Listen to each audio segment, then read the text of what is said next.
పిల్లలకు ఈరోజు చదువులు మానేస్తూ ఉన్న పరిస్థితులు. తల్లిదండ్రులు ఈరోజు పిల్లల్ని చదివించాలంటే చదివించలేము అని చెప్పి పిల్లలు చదువులు ఆపించేసి వాళ్ళని పనులకు పంపించే పరిస్థితిలోకి తల్లిదండ్రులు వచ్చేసినారు. విద్యాదీవెన పరిస్థితి అది, వసతి దీవెన పరిస్థితి అది, నాడు నేడు స్కూళ్ళల్లో పూర్తిగా ఆగిపోయిన పరిస్థితి. గోరుముద్ద అన్నది మనము పిల్లలకు బ్రహ్మాండమైన భోజనం పెట్టాలి అని చెప్పి ఆరాటంతో మనము చేస్తే ఈరోజు గోరుముద్ద అన్నది కనుమరుగైపోయిన పరిస్థితి. 8వ తరగతికి వచ్చేసరికి పిల్లల చేతుల్లో ట్యాబులు కనిపించేటివి. ప్రతి స్కూలు ఇంగ్లీష్ మీడియం. నాడు నేడుతో 6వ తరగతి నుంచి ప్రతి class digitised class room. Government స్కూళ్ళు ప్రైవేట్ స్కూళ్ళతో పోటీ పడలేరు అన్న పరిస్థితిని మార్చేసి ప్రైవేట్ స్కూళ్ళు గవర్నమెంట్ స్కూళ్ళతో పోటీ పడే పరిస్థితి మన ప్రభుత్వ హయాంలో మనం తీసుకొస్తే ఈరోజు స్కూళ్ళన్నీ కూడా నిర్వీర్యమైపోతా ఉన్న పరిస్థితి కళ్ళెదుటే కనిపిస్తూ ఉంది. ఇక వైద్యం గురించి నేను చెప్పాల్సిన పనుల.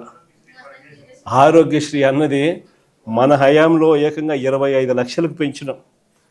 3300 ప్రొసీజర్లను తీసుకొచ్చినాం. ఏ పేదవాడైనా ఏ మధ్యతరగతి వాడైనా కూడా వైద్యం బాగోలేకపోతే ఆ పేదవాడు అప్పుల పాలయ్యే పరిస్థితి ఏనాటికి రాకూడదు అని ఆ పేదవాడిని చెయ్యి పట్టుకొని నడిపించే కార్యక్రమం చేసినాం. వైద్యం చేయించడమే కాకుండా వైద్యం అయిపోయిన తర్వాత రెస్ట్ తీసుకునే దానికోసం ఆరోగ్య ఆసరా అని చెప్పి నెలకు 5,000 రూపాయల డబ్బులు చేతిలో రివర్స్ పెట్టి పంపించేవాళ్ళం మన హయాంలో.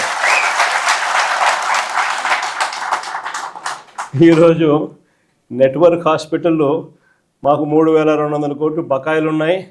చంద్రబాబు నాయుడు గారు ఈ బకాయిలు ఇవ్వకపోతే మేము చేతులు ఎత్తేస్తున్నాము, మేము బోర్డు తిప్పేస్తూ ఉన్నాము అని చెప్పి ఏకంగా స్ట్రైకులు చేస్తూ ఉన్న పరిస్థితి.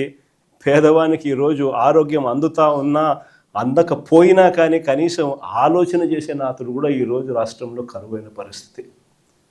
ఇలా ఏ వ్యవస్థ చూసుకున్నా ఎక్కడా కూడా మంచి కనపడడంలా, అన్నీ కూడా తిరోగమనమే కనిపిస్తూ ఉన్నాయి.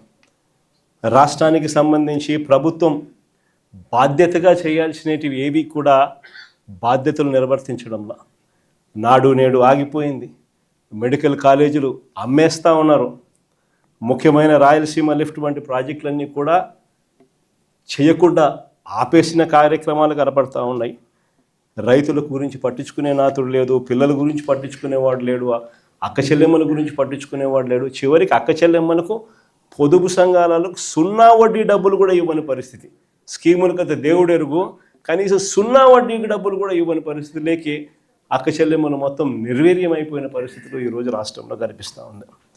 ఇలాంటి పరిస్థితుల మధ్య వైఎస్ఆర్ కాంగ్రెస్ పార్టీ శ్రేణులు ప్రజల తరపున పోరాటం చేయడానికి వైఎస్ఆర్సీపీ జెండాను చేత పట్టుకుని ప్రజలకు అండగా తోడుగా మేము ఉన్నాము అని చెప్పి ఈరోజు వైఎస్ఆర్సీపీ పార్టీ రాష్ట్ర వ్యాప్తంగా ప్రజలకు తోడుగా ఉందని చెప్పి గర్వంగా కూడా ఈరోజు